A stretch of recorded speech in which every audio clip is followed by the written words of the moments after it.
and the transformative work we have done during our government's first 2 terms guides us to march forward resolutely. Our economy is the fastest growing among all major economies.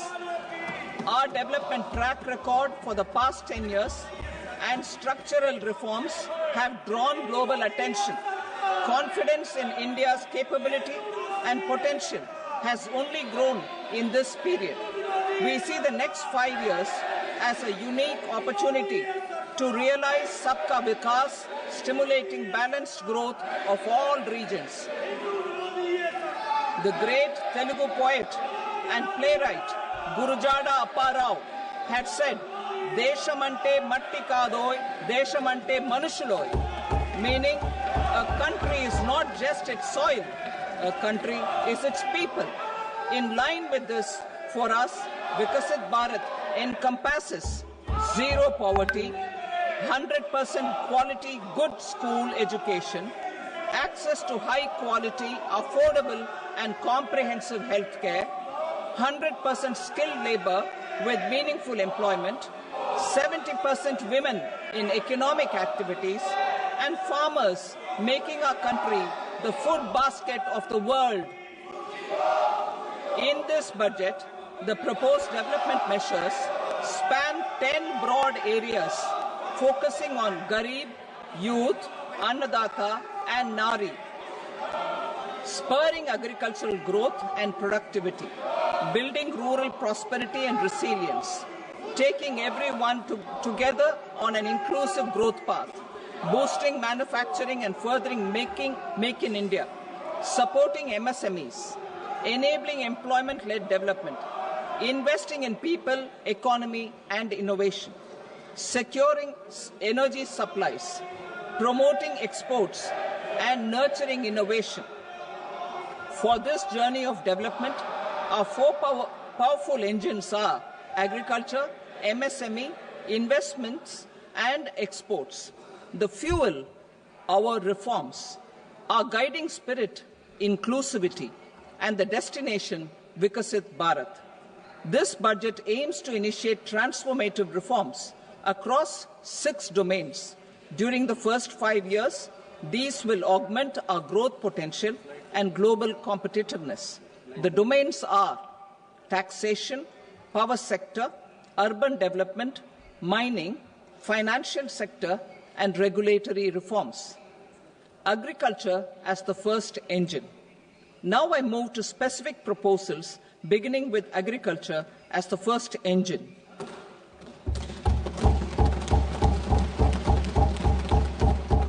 Prime Minister Dhan Dhanya Krishi Yojana, Developing Agri-Districts Program. Motivated by the success of the Aspirational District Program, our government will undertake a Prime Minister Dhan Dhanya Krishi Yojana in partnership with states. Through the convergence of existing schemes and specialized measures, the program will cover 100 districts with low productivity, moderate crop intensity, and below average credit parameters. It aims to 1. Enhance agricultural productivity, 2. Adopt crop diversification and sustainable agricultural practices, 3. Augment post-harvest storage at the panchayat and block level, 4. Improve irrigation facilities, and 5. Facilitate availability of long-term and short-term credit. This program is likely to help 1.7 crore farmers. Building rural prosperity and resilience. A comprehensive multi-sectoral rural prosperity and resilience program will be launched in partnership with the states. This will address underemployment in agriculture through skilling, investment, technology, and invigorating the rural economy. The goal is to generate ample opportunities in rural areas so that migration is an option but not a necessity. The program will focus on rural women, young farmers, rural youth, marginal and small farmers, and landless families. The details are in Annexure A.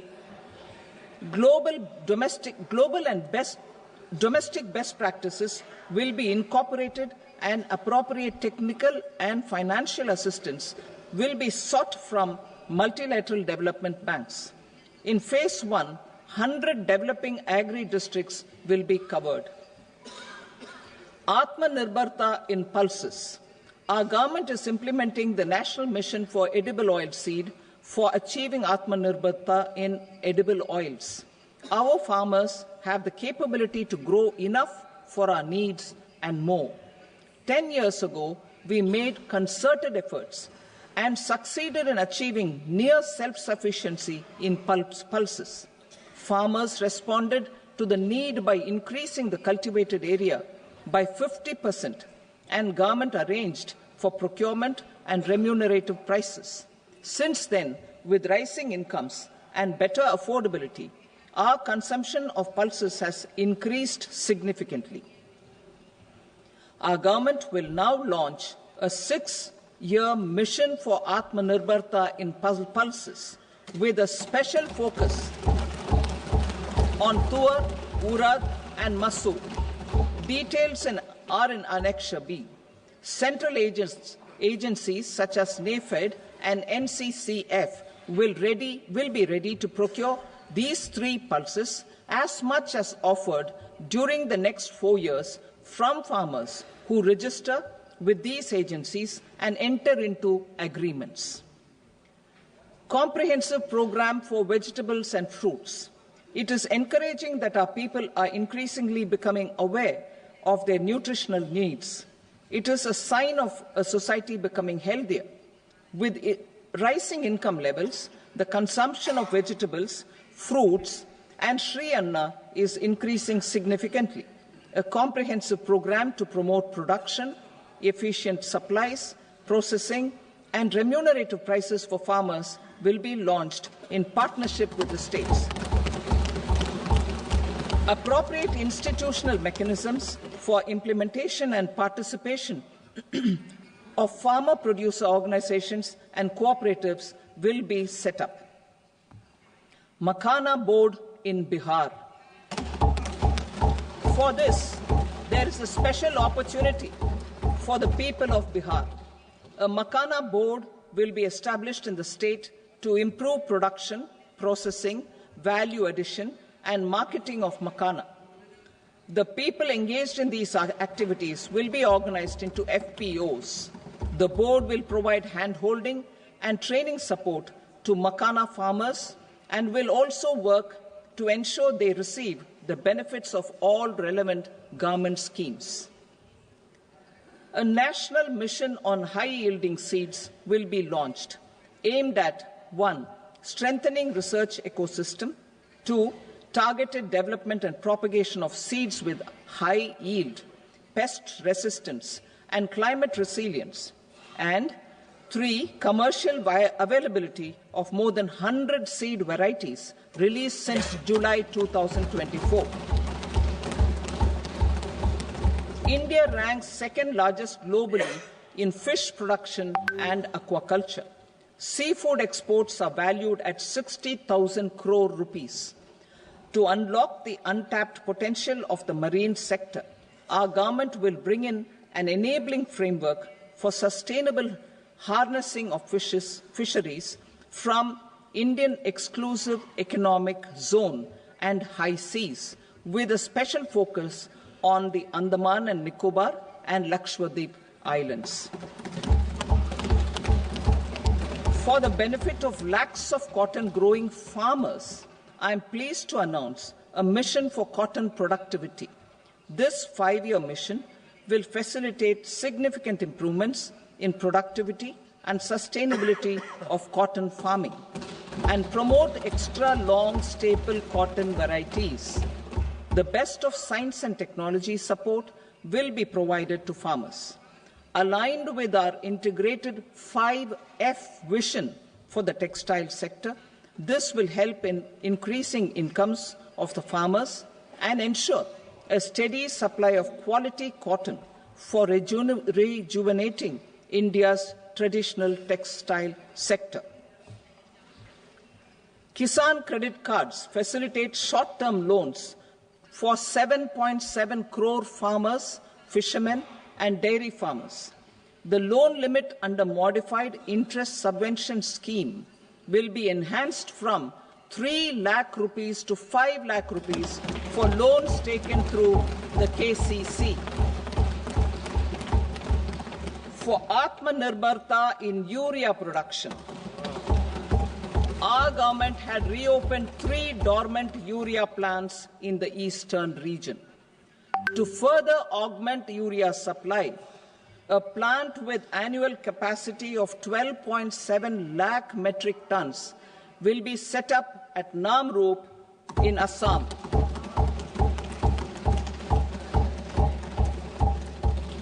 India Post, with 1.5 lakh rural post offices, complemented by the India Post Payment Bank and a vast network of 2.4 lakh Dak Sevaks, will be repositioned to act as a catalyst for the rural economy.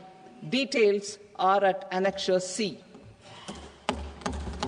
India Post will also be transformed as a large public logistics organization. This will meet the rising needs of Vishwakarmas, new entrepreneurs, women, self-help groups, MSMEs, and the large business organizations. Our government will provide support to NCDC for its lending operations for the cooperative sector. MSMEs as the second engine. Now I move to MSMEs as the second engine, which encompasses manufacturing and services with a focus on MSMEs numbering 5.7 crores. Currently, over 1 crore registered MSMEs, employing 7.5 crore people and generating 36% of our manufacturing, have come together to position India as a global manufacturing hub. With their quality products, these MSMEs are responsible for 45% of our exports. To help them achieve higher efficiencies of scale, technological upgradation, and better access to capital, the investment and turnover limits for classification of all MSMEs will be enhanced to 2.5 and 2 times respectively. This will give them the confidence to grow and generate employment for our youth. The details are given in Annexure D. To improve access to credit, the credit guarantee cover will be enhanced. First, for micro and small enterprises from 5 crore to 10 crore rupees, leading to additional credit of 1.5 lakh crores in the next 5 years.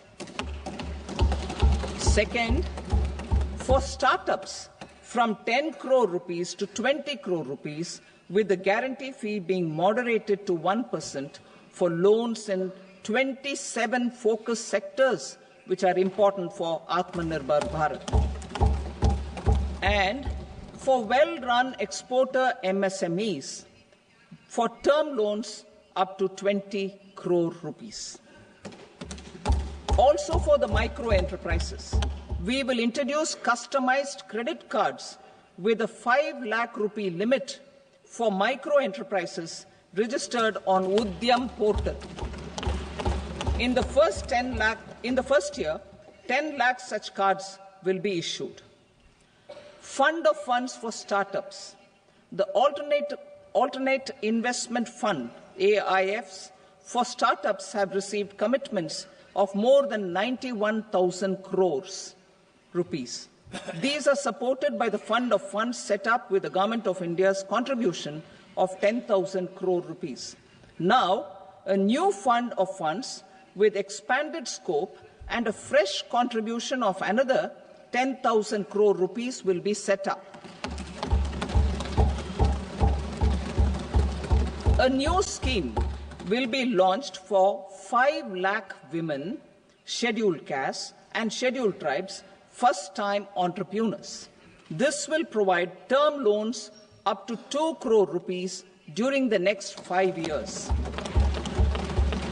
The scheme will incorporate lessons from the successful Stand Up India scheme. Online capacity building for entrepreneurship and managerial skills will also be organized. Measures for labor-intensive sectors.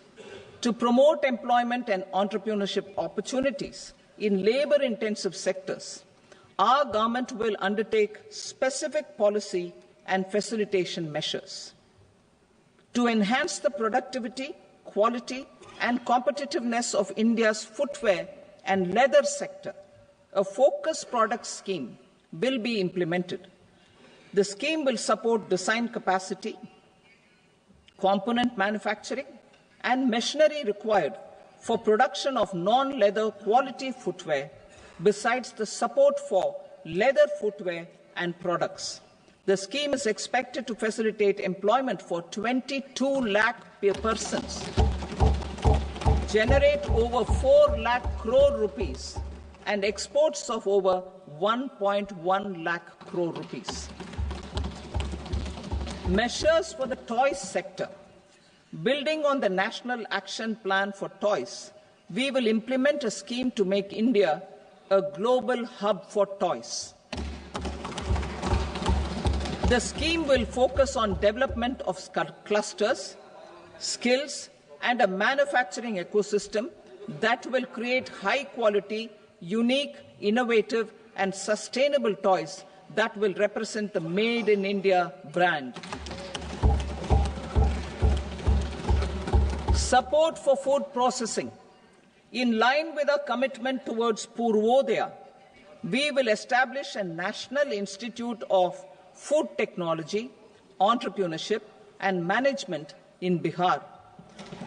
The institute will provide a strong fillip to food processing activities in the entire eastern region. This will result in 1. Enhanced income for the farmers through value addition to their produce, and 2. Skilling entrepreneurship and employment opportunities for the youth. Manufacturing mission, furthering Make in India. Our government will set up a national manufacturing mission covering small, medium, and large industries for furthering Make in India by providing policy support, execution roadmaps, governance, and monitoring framework for central ministries and states. Details are in Annexure E. Given our commitment to climate-friendly development, the mission will also support clean tech manufacturing. This will aim to improve domestic value addition and build our ecosystem for solar PV cells, EV batteries, motors and controllers, electrolyzers, wind turbines, very high voltage transmission equipment, and grid-scale batteries. Investment as the third engine. Now I move to investment as the third engine, which encompasses investing in people, investing in the economy, and investing in innovation. Investing in people. Saksham Anganwadi and Poshan 2.0. Saksham Anganwadi and Poshan 2.0 program provides nutritional support to more than 8 crore children, 1 crore pregnant women and lactating mothers all over the country, and about 20 lakh adolescent girls in aspirational districts and the Northeast region. The cost norms for these nutritional support will be enhanced appropriately. Atal Tinkering Labs. 50,000 Atal Tinkering Labs will be set up in government schools in the next 5 years to cultivate the spirit of curiosity and innovation and foster a scientific temper among young minds. Broadband connectivity to government secondary schools and PHCs. Broadband connectivity will be provided to all government secondary schools and primary health centers in rural areas under the BharatNet project. Bharatiya Bhasha Pustak Scheme. We propose to implement a Bharatiya Bhasha Pustak scheme to provide digital form Indian language books for schools and for higher education. This aims to help students understand their subjects better and in their language. National Centers of Excellence for Skilling. Building on the initiative announced in the July 24 budget, 5 national centers of excellence for skilling will be set up with global expertise and partnerships to equip our youth with the skills required for Make for India, Make for the World manufacturing. The partnership will cover curriculum design, training of trainers, and a skills certification framework and periodic reviews. Expansion of capacity in IITs. Total number of students in 23 IITs has increased 100% from 65,000 to 1.35 lakh in the past 10 years.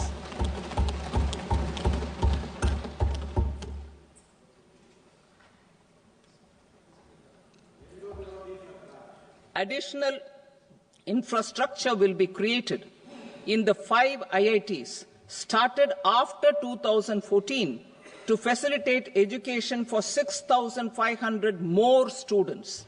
Hostel and other infrastructure capacity at IIT Patna will also be expanded.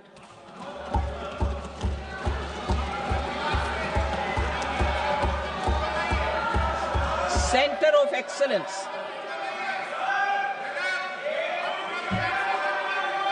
Center of Excellence in AI for Education. I had announced 3 centers of excellence in artificial intelligence for agriculture, health, and sustainable cities in 2023.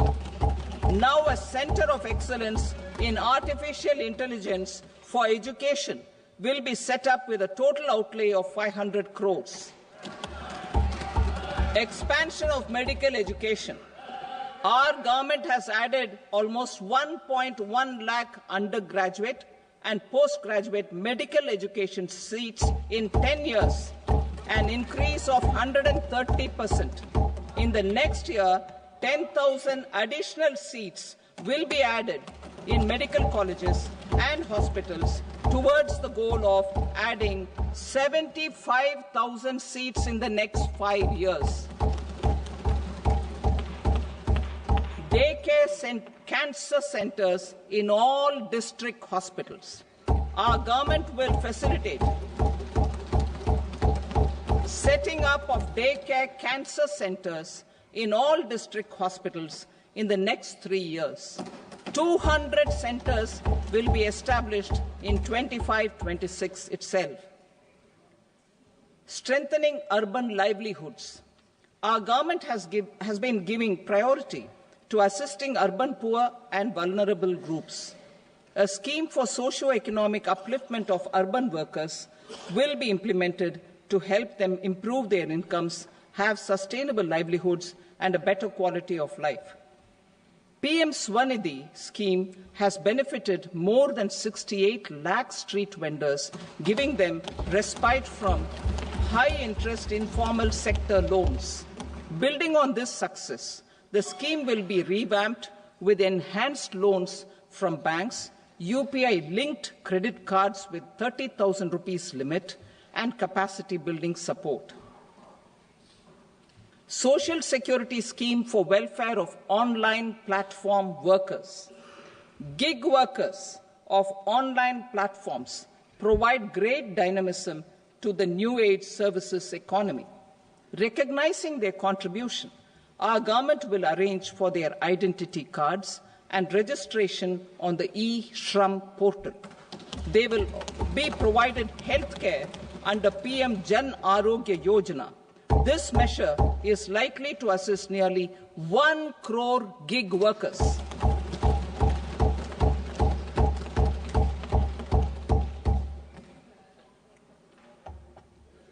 Investing in the economy. Public-private partnership in infrastructure. Each infrastructure-related ministry will come up with a 3-year pipeline of projects that can be implemented in PPP mode. States will also be encouraged to do so. and can seek support from the India Infrastructure Project Development Fund, which is a scheme to prepare PPP proposals. Support to states for infrastructure. An outlay of 1.5 lakh crore is proposed for the 50-year interest-free loans to states for capital expenditure and incentives for reforms. Building on the success of the first asset monetization plan announced in 2021, the second plan for 2025 to 30 will be launched to plough back capital of 10 lakh crore in new projects. Regulatory and fiscal measures will be fine-tuned to support the plan. Jal Jeevan Mission. Since 2019, 15 crore households, representing 80% of India's rural population, have been provided access to portable tap water connections. To achieve 100% coverage, I am pleased to announce the extension of this mission until 2028 with an enhanced total outlay. The mission's focus will be on the quality of infrastructure and O&M of rural piped water supply schemes through Jan Bhagidari. A separate MOU or separate MOUs will be signed with the states and union territories to ensure sustainability and citizen-centric water services delivery. Urban sector reforms. Building on the July budget proposals, urban sector reforms related to governance, municipal services, urban land and planning will be incentivized. Urban Challenge Fund.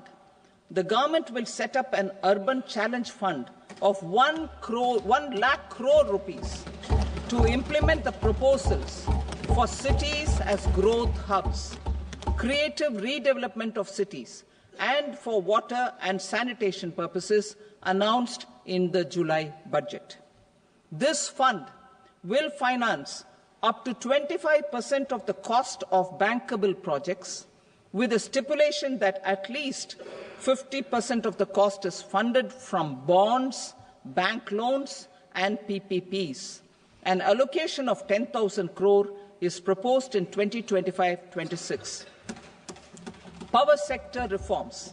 We will incentivize electricity distribution reforms and augmentation of intra-state transmission capacity by states. This will improve financial health and capacity of electricity companies. Additional borrowing of 0.5% of GSDP will be allowed to states contingent on these reforms. Nuclear energy mission for Vikasit Bharat.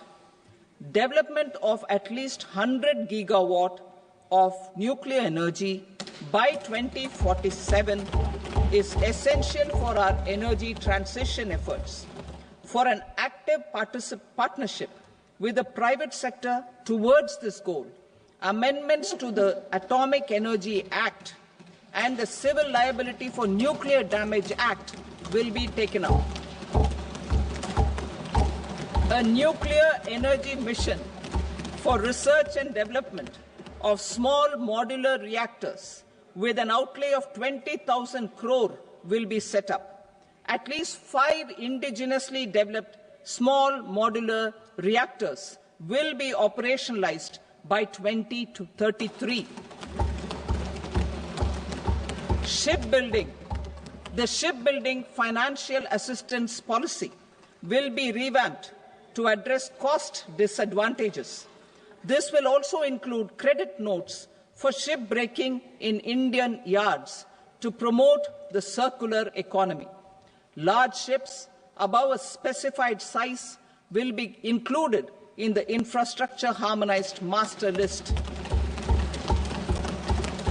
Shipbuilding clusters will be facilitated to increase the range, categories, and capacity of ships. This will include additional infrastructure, facilities, skilling, and technology to develop the entire ecosystem. Maritime Development Fund For long-term financing for the maritime industry, a maritime development fund with a corpus of 25,000 crore rupees will be set up. This will be for distributed support and promoting competition. This will have up to 49% contribution by the government, and the balance will be mobilized from ports and from private sector. UDAN regional connectivity schemes. UDAN has enabled 1.5 crore middle-class people to meet their aspirations for speedier travel. The scheme has connected 88 airports, and operationalized 619 routes. Inspired by that success, a modified UDAN scheme will be launched to enhance regional connectivity to 120 new destinations and carry 4 crore passengers in the next 10 years. 4 crore additional passengers in the next 10 years. The scheme will also support helipads and smaller airports in hilly, aspirational and northeast regional districts. Greenfield airports will be facilitated in Bihar to meet the future needs of the state. These will be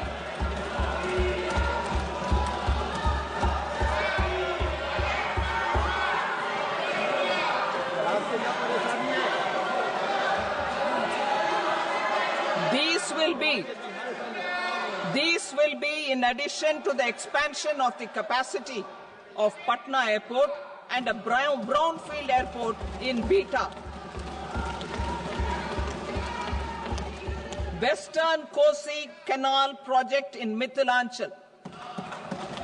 Financial support will be provided for the Western Kosi Canal ERM project, benefiting a large number of farmers, cultivating over 50,000 hectares of land in the Mithilanchal region of Bihar.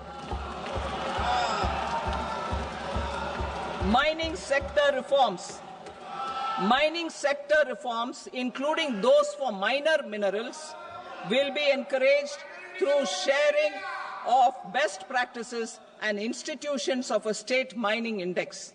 A policy for recovery of critical minerals from tailings will be brought out.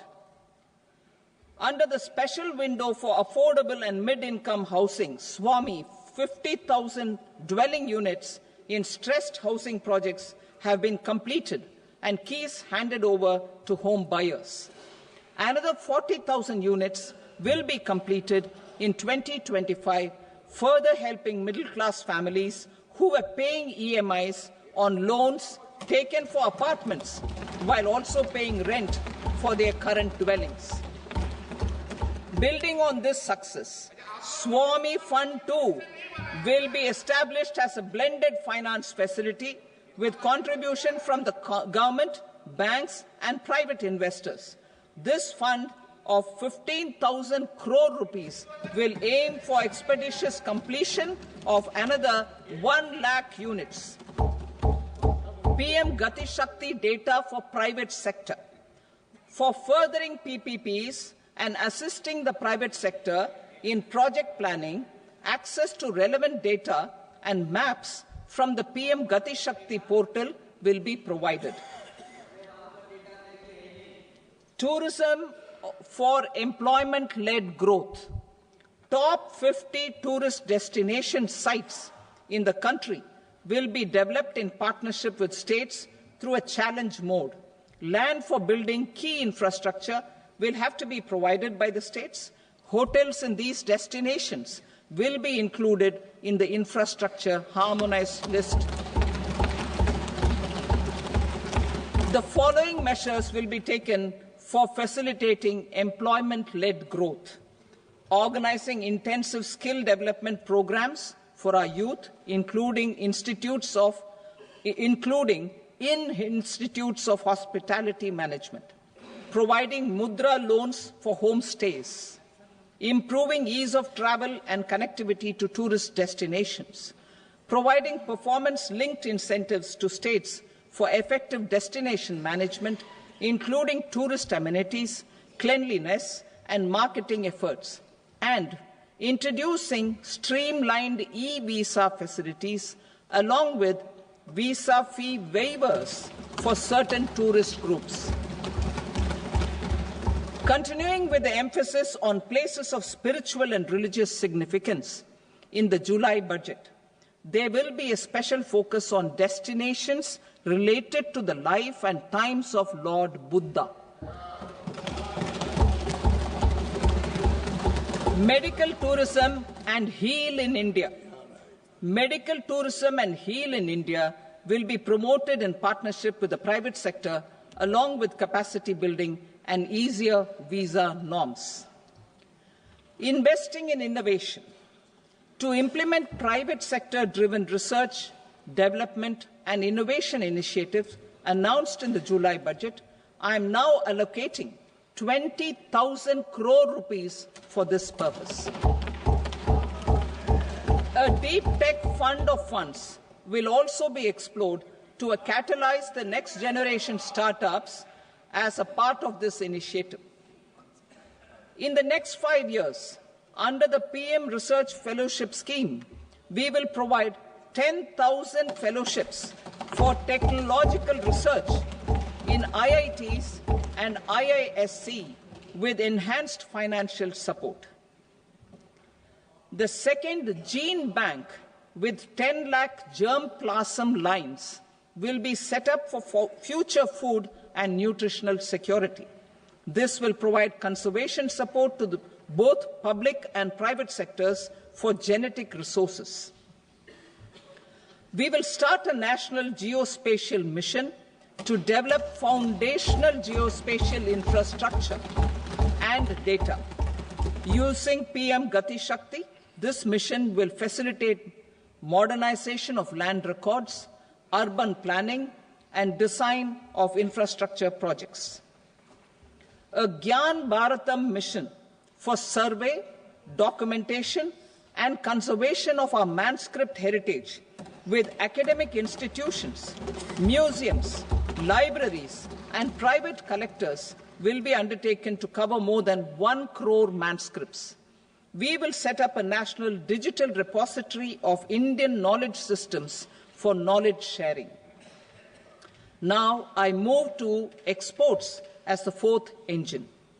We will set up an export promotion mission with sectoral and ministerial targets driven jointly by the Ministries of Commerce, MSME, and Finance. It will facilitate easy access to export credit, cross-border factoring support, support to MSMEs to tackle non-tariff measures in overseas markets. A digital public infrastructure, Bharat Trade Net, for international trade will be set up as a unified platform for trade documentation and financing solutions. This will complement the Unified Logistics Interface platform. The BTN will be aligned with international practices.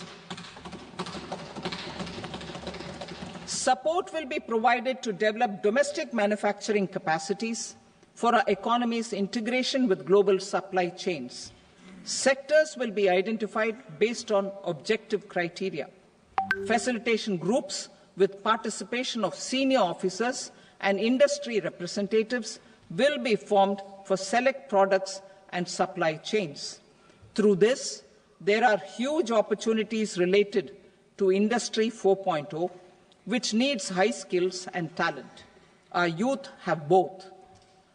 Our government will support the domestic electronic equipment industry to leverage this opportunity for the benefit of our youth. A national framework will be formulated as guidance to states for promoting global capability centers in emerging Tier 2 cities. This will suggest measures for enhancing availability of talent and infrastructure, building bylaw reforms, and mechanisms for collaboration with industry. Our government will facilitate upgradation of infrastructure and warehousing for air cargo, including high-value perishable horticultural produce. Cargo screening and customs protocol will be streamlined and made user-friendly. Reforms as the fuel. Over the past 10 years, our government has implemented several reforms for convenience of taxpayers, such as faceless assessment, 2, taxpayer charter, 3, faster returns, 4, almost 99% returns being on self-assessment, and 5, Vivad Se Vishwas scheme.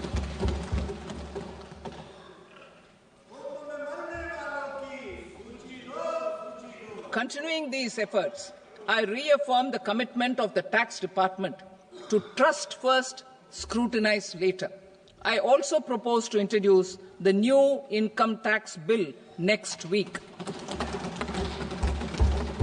I will detail the indirect tax reforms and changes in direct taxes in Part B. Financial sector reforms. The FDI limit for the insurance sector will be raised from 74 to 100%. This enhanced limit will be available for those companies which invest the entire premium in India. The current guardrails and conditionalities associated with foreign investment will be reviewed and simplified.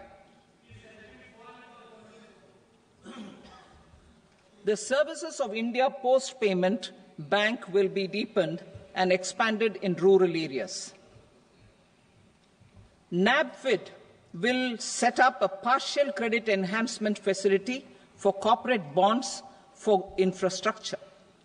Public sector banks will develop Grameen Credit Score framework to serve the credit needs of SHG members and people in rural areas. A forum for regulatory coordination and development of pension products will be set up.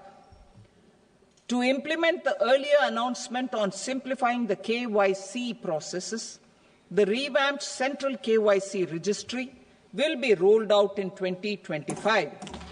We will also implement a streamlined system for periodic updating.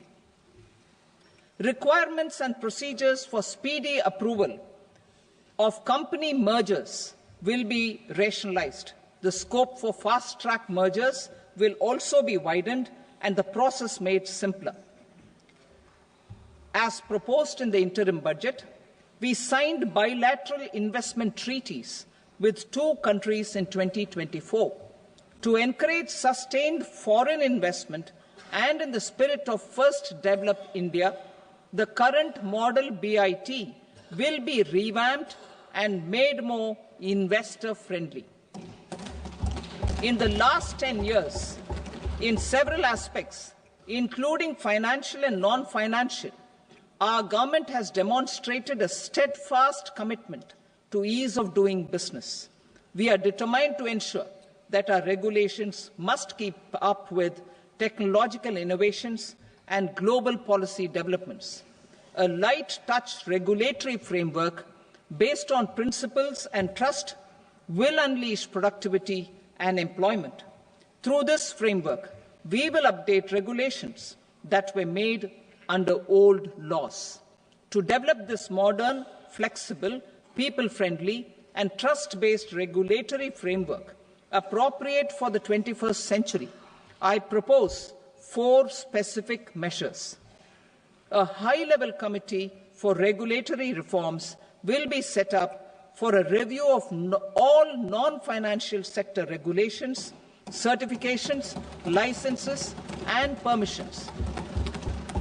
The committee will be expected to make recommendations within a year. The objective is to strengthen trust-based economic governance and take transformational measures to enhance ease of doing business, especially in matters of inspection and compliances. States will be encouraged to join in this endeavour. An investment friendliness index of states will be launched in 2025 to further the spirit of competitive, cooperative federalism. Under the Financial Stability and Development Council, a mechanism will be set up to evaluate impact of the current financial regulations and subsidiary instructions. It will also formulate a framework to enhance their responsiveness and development of the financial sector. In the Jan Vishwas Act 2023, more than 180 legal provisions were decriminalized. Our government will now bring up the Jan Vishwas Bill 2.0 to decriminalize more than 100 provisions in various laws. I now move to fiscal policy. In the July budget, I had committed to staying the course for fiscal consolidation. Our endeavour will be to keep the fiscal deficit each year such that central government debt remains on a declining path as a percentage of the GDP. The roadmap for the next 6 years has been detailed in the FRBM statement. Revised estimates for 2024-25. The revised estimate of the total receipts other than borrowings is 31.47 lakh crore rupees, of which the net tax receipts are 25.57 lakh crore rupees. The revised estimate of the total expenditure is 47.16 lakh crore rupees, of which the capital expenditure is about 10.18 lakh crore rupees. The revised estimate of the fiscal deficit is 4.8% of the GDP. Budget estimates for 25-26. Coming to 25-26, the total receipts other than borrowings and total expenditure are estimated at 34.96 lakh crore rupees and 50.65 lakh crore rupees respectively. The net tax receipts are estimated at 28.37 lakh crore rupees. The fiscal deficit is estimated to be 4.4% of GDP. To finance the fiscal deficit, the net market borrowings from dated securities are estimated at 11.54 lakh crore. The balance financing is expected to come from small savings and other sources. The gross market borrowings are estimated at 14.82 lakh crore rupees. I will now move to Part B. Indirect taxes. My proposals relating to customs aim to rationalize tariff structure and address duty inversion. These will also support domestic manufacturing and value addition, promote exports, facilitate trade, and provide relief to common people. Rationalization of customs tariff structure for industrial goods. As a part of comprehensive review of customs rate structure announced in July 2024 budget, I propose to 1. Remove 7 tariff rates. This is over and above the 7 tariff rates removed in 23-24 budget. After this, there will be only 8 remaining tariff rates, including 0 rate. 2. Apply appropriate cess to broadly maintain effective duty incidence, except on a few items where such incidence will reduce marginally. 3. Levy not more than 1 cess or surcharge. Therefore, I propose to exempt social welfare surcharge on 82 tariff lines that are subject to a cess. I shall now take up sector-specific proposals. To provide relief to patients, particularly those suffering from cancer, rare diseases, and other severe chronic diseases, I propose to add 36 life-saving drugs and medicines to the list of medicines fully exempted from basic custom duty.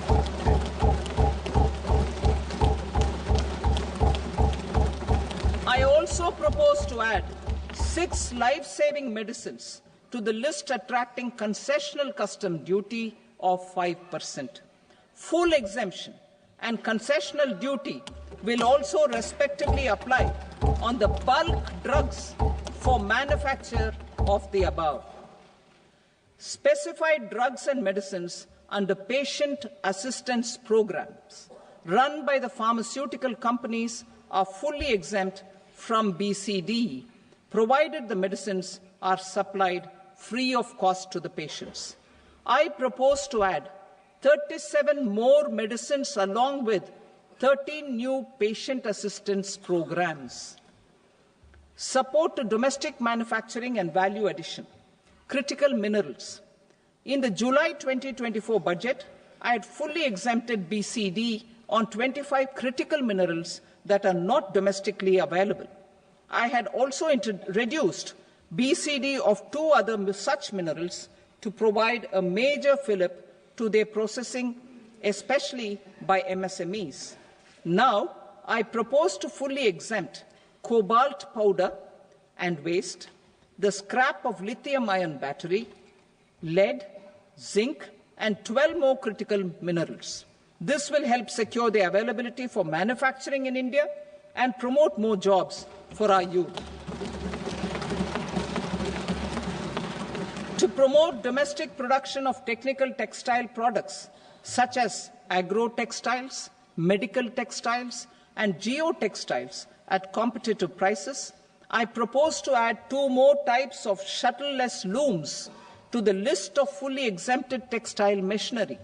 I also propose to revise the BCD rate on knitted fabrics covered by 9 tariff lines from 10 or 20 to 20% or 115 rupees per kg, whichever is higher. Electronic goods.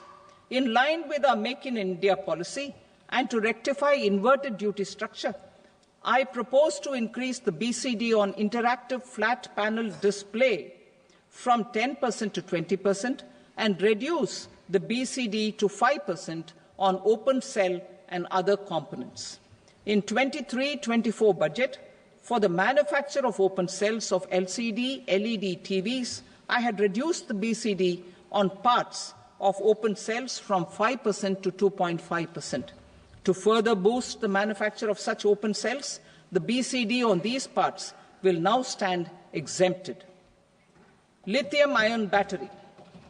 To the list of exempted capital goods, I propose to add 35 additional capital goods for EV battery manufacturing and 28 additional capital goods for mobile phone battery manufacturing. This will boost domestic manufacture of lithium-ion batteries, both for mobile phones and for electric vehicles. Shipping sector. Considering that shipbuilding has a long gestation period, I propose to continue the exemption of BCD on raw materials, components, consumables, or parts for the manufacture of ships for another 10 years.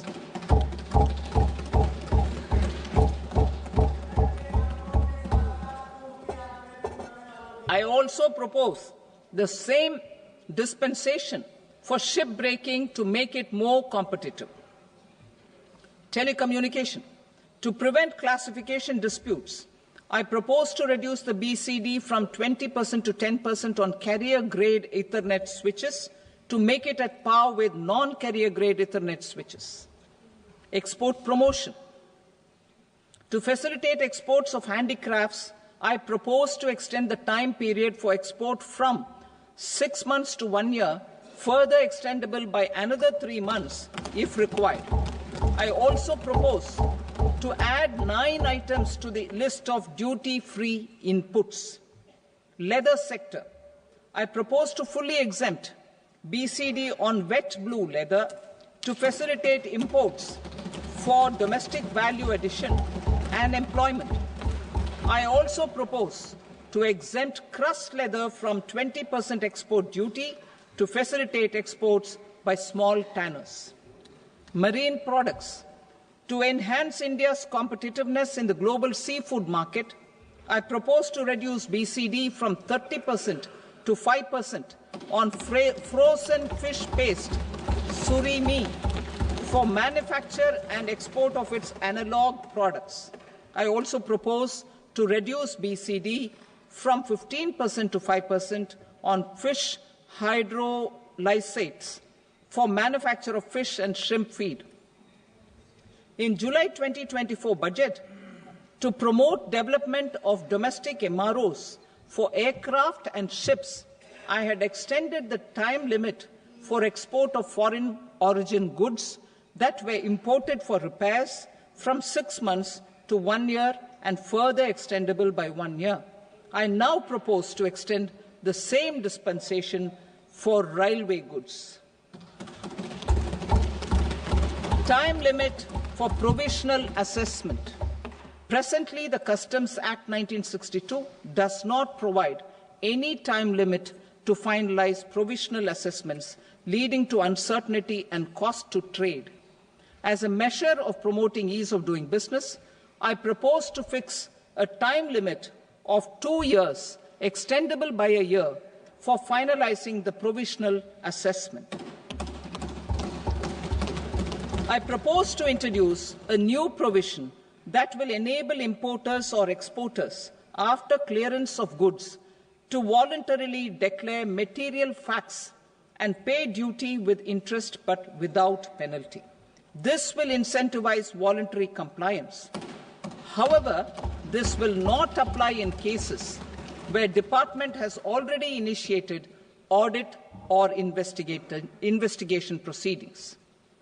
For industry to better plan their imports, I propose to extend the time limit for the end use of imported inputs in the relevant rules from 6 months to 1 year. This will provide operational flexibility in view of cost and uncertainty of supply. Further, such importers will now have to file only quarterly statements instead of a monthly statement.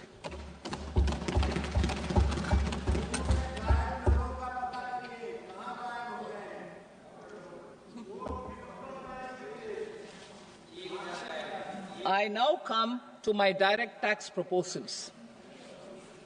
In Part A, I have briefly underlined taxation reforms as one of key reforms to realize our vision of Vikasit Bharat. In respect of criminal law, our government had earlier ushered in Bharatiya Nyaya Sanhita, replacing Bharatiya Danda Sanhita.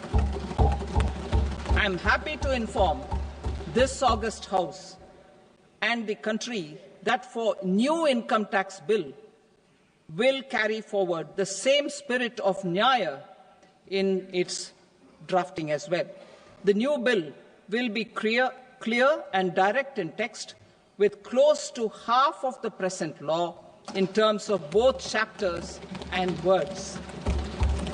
It will be simple to understand for taxpayers and tax administrators, leading to tax certainty and reduced litigation. Reforms, however, are not a destination. They are means to achieve good governance for our people and economy. Providing good governance primarily involves being responsive. The Tirukural captures this in verse 542, which reads, "Vaanokki vaazhum ulagallam, mannavan kol nokki vaazhum kudi," meaning, just as the living beings live expecting rains, citizens live expecting good governance. Our government is committed to keeping an ear to the ground and a finger on the pulse and responding while balancing our national building efforts.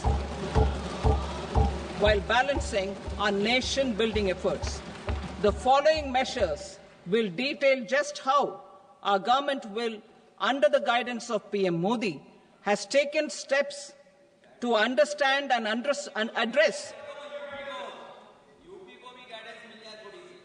I repeat that sentence, sir. The following measures will detail just how our government, under the guidance of PM Modi, has taken steps to understand and address the needs voiced by our citizens. My tax proposals are guided by this spirit.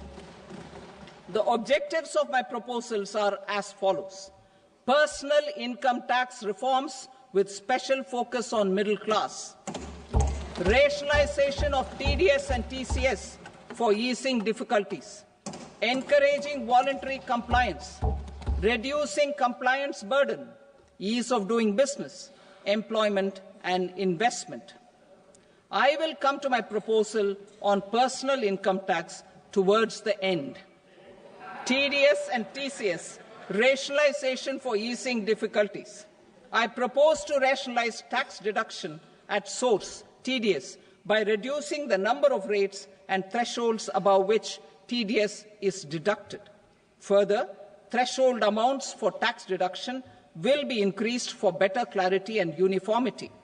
The limit for tax deduction on interest for senior citizens is being doubled from the present 50,000 rupees to 1 lakh rupees. Similarly, the annual limit of 2.40 lakh rupees for TDS on rent is being increased to 6 lakh rupees. This will reduce the number of transactions liable to TDS, thus benefiting small taxpayers receiving small payments. The threshold to collect tax at source, the TCS, on remittances under RBI's liberalized remittance scheme, the LRS, is proposed to be increased from 7 lakh to 10 lakhs. I also propose to remove TCS on remittances for education purposes, where such remittances is out of a loan taken from a specified financial institution. Both TDS and TCS are being applied on any transaction related to sale of goods. To prevent such compliance difficulties, I propose to omit the TCS. I also propose that the provisions of the higher TDS deduction will now apply only in non-PAN cases. In July 2024, the delay for payment of TDS up to the due date of filing statement was decriminalized. I propose to provide the same relaxation to TCS provisions as well. The government under the leadership of Prime Minister Modi believes in Sabka Saath, Sabka Vikas, Sabka Vishwas and Sabka Prayas. In line with this, we brought in updated return facility in 2022 for voluntary compliance by taxpayers who had omitted to report their correct income. Our trust in taxpayers was proved right.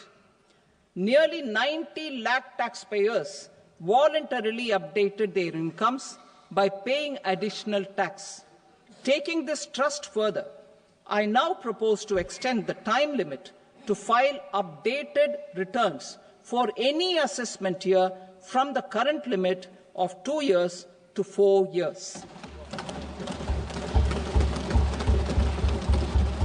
I propose to reduce the compliance burden for small charitable trusts and institutions by increasing their period of registration from 5 years to 10 years.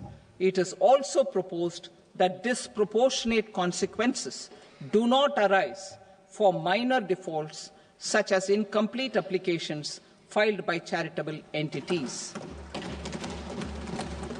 Presently, taxpayers can claim the annual value of self-occupied properties as nil only on the fulfillment of certain conditions. Considering the difficulties faced by taxpayers, it is proposed to allow the benefit of 2 such self-occupied properties without any condition. To streamline the process of transfer pricing and to provide an alternative to yearly examination, I propose to introduce a scheme for determining arm's length price of international transaction for a block period of 3 years. This will be in line with global best practices. With a view to reduce litigation and provide certainty in international taxation, the scope of safe harbor rules is being expanded.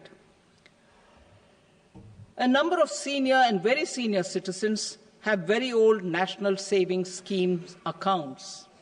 As interest is no longer payable on such accounts, I propose to exempt withdrawals made from NSS by individuals on or after 29th August 2024. I am also proposing to allow similar treatment to NPS Vatsalya accounts as is available to normal NPS accounts subject to overall limits. In my speech in July 2024, I had promised that all processes, including giving effect to appellate orders, shall be digitalized and made paperless over the next 2 years. So I'm happy to announce that digitalization is being made operational now. In July 2024, we brought in the Vivad Se Vishwas scheme to resolve income tax disputes pending in appeal. The scheme has received a great response, with nearly 33,000 taxpayers having availed of the scheme to settle their disputes. I have a few proposals to promote investment and employment. It is proposed to provide a presumptive taxation regime for non-residents who provide services to a resident company that is establishing or operating an electronics manufacturing facility. I further propose to introduce a safe harbor for tax certainty for non-residents who store components for supply to specified electronics manufacturing units. Presently, the tonnage tax scheme is available only to sea-going ships. The benefits of existing tonnage tax scheme are proposed to be extended to inland vessels registered under the Indian Vessels Act 2021 to promote inland water transport in the country. Extension for incorporation of startups. We continue to support the Indian startup ecosystem. I propose to extend the period of incorporation by 5 years to allow the benefit available to startups which are incorporated before 1/4/2030. In order to attract and promote additional activities in the IFSC, I am inter alia proposing specific benefits to ship leasing units, insurance offices, and treasury centers of global companies which are set up in IFSC. Further, to claim benefits, the cut-off date for commencement in IFSC has also been extended by 5 years to 31/3/2030. Category 1 and Category 2 AIFs are undertaking investments in infrastructure and other such sectors. I propose to provide certainty of taxation to these entities on the gains from securities, to promote funding from sovereign wealth funds and pension funds to the infrastructure sector. I propose to extend the date of making an investment by 5 more years up to 31st March 2030.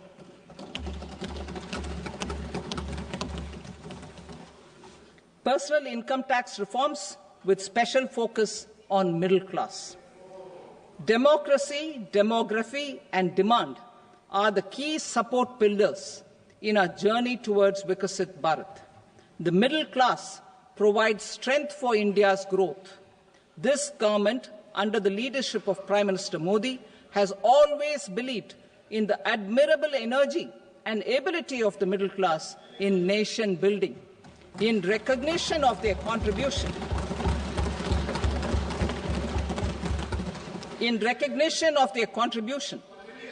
we have periodically reduced their tax burden.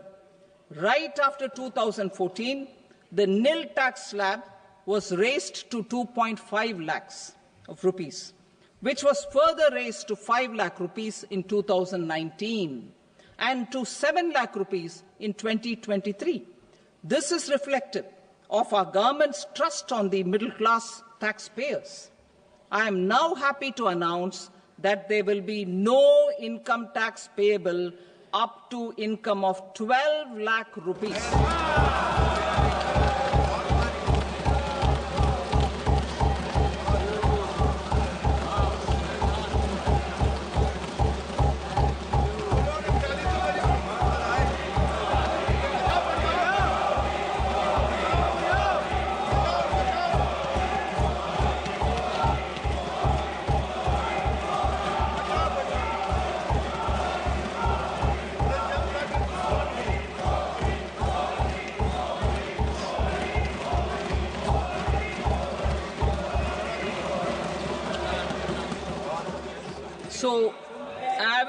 income of 1 lakh per month other than the special rate income such as capital gains under the new regime.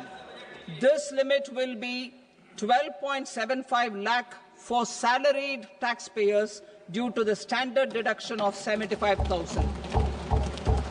Slabs and rates are being changed across the board to benefit all taxpayers. The new structure will substantially reduce the taxes of the middle class and leave more money in their hands, boosting household consumption, savings and investment. In the new tax regime, I propose to revise tax rate structures as follows: 0 to 4 lakh rupees nil, 4.8 lakh rupees to 4 to 8 lakh rupees 5%, 8 to 12 lakh rupees 10%, 12 to 16 lakh rupees 15%, 16 to 20 lakh rupees 20%, 20 to 24 lakh rupees 25%, and above 24 lakh rupees 30%. To taxpayers up to 12 lakh of normal income other than special rate income such as capital gains. I read that again. To taxpayers up to 12 lakh of income other than special rate income such as capital gains, tax rebate is being provided in addition to the benefit due to slab rate reduction in such a manner that there is no tax payable by them. The total tax benefit of slab rate changes and rebate at different income levels can be illustrated with a few examples. A taxpayer in the new regime with an income of 12 lakh rupees will get a benefit of 80,000 rupees in tax, which is 100% of tax payable as per the existing rates. A person having income of 18 lakh rupees will get a benefit of 70,000 rupees in tax, that is 30% of tax payable as per existing rates. A person with an income of 25 lakh gets a benefit of 1,10,000 rupees, that is 25% of his tax payable as per existing rates. Details of my tax proposals are given in the annexure. As a result of these proposals, Honourable Speaker, sir, revenue of about 1 lakh crore in direct taxes and 2,600 crores in indirect taxes will be foregone. Mr. Speaker, sir, with this, I commend the budget to this august House.